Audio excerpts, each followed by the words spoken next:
श्री शंकर आज्ञेने स्वतःचं राज्य ज्यांनी शून्यातून निर्माण केलं तो माणूस म्हणजे यशवंतराव होळकर. म्हणून यशवंतरावांचा राज्याभिषेक आपल्याला इथे साजरा करायचा आहे.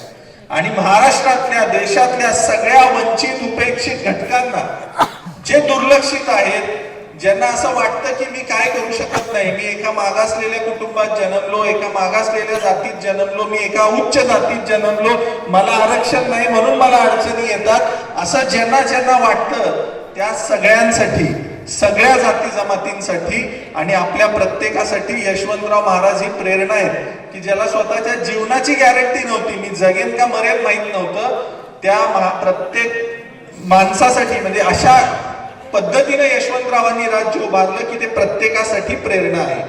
म्हणून हा राज्याभिषेकाचा जो कार्यक्रम मी जी सुरुवात केली की ही एक नुसती सरंजामी व्यवस्था नाहीये. इथं येऊन आपण मूर्तीचा अभिषेक करतो, कर्मकांड करतो, हे काय सरंजामीचं प्रतीक नाही, तर त्या महान पुरुषाचं, यशवंतराव महाराजांच्या विचाराचा जागर करण्यासाठी आणि त्यांचे विचार आज आपल्याला आचरणात आणण्यासाठी आपल्याला हा राज्याभिषेक करायचा आहे. त्यामुळे हा तुमचा आमचा प्रत्येकाचा कार्यक्रम आहे. यंदाचं वर्ष हे महाराजा यशवंतराव होळकरांचं 250वे जयंती वर्ष. त्यामुळे या वर्षी आमचा एक मानस होता आणि याच विचाराला घेऊन तुमच्या सगळ्यांच्या सोबतीने आपण हे मागचे 5 वर्ष जे कार्यक्रम केले त्याचा हेतू हाच होता की ज्या यशवंतराव महाराजांची ही जन्मभूमी आहे वाफगाव, त्या जन्मभूमीचं संवर्धन झालं पाहिजे.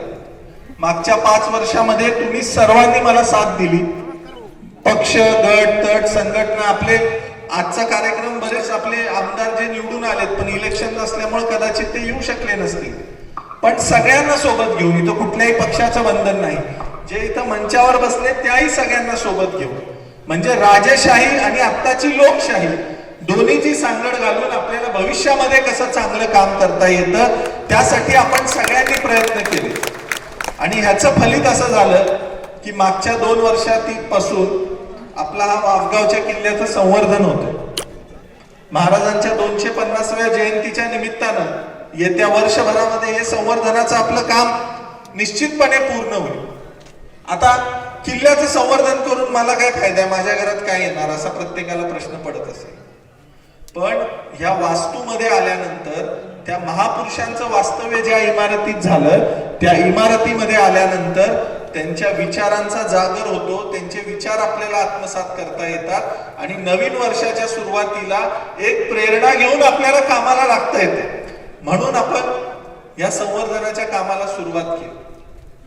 संवर्धन चांगल्या पद्धतीने चालू आहे. आपल्या सगळ्यांच्या ताकदीमुळे, मागच्या 5 वर्षाच्या आपल्या सर्वांच्या प्रयत्नामुळे महाराष्ट्र शासनाने सुद्धा याची दखल घेतली. मागच्या 2 वर्षापूर्वी आदरणीय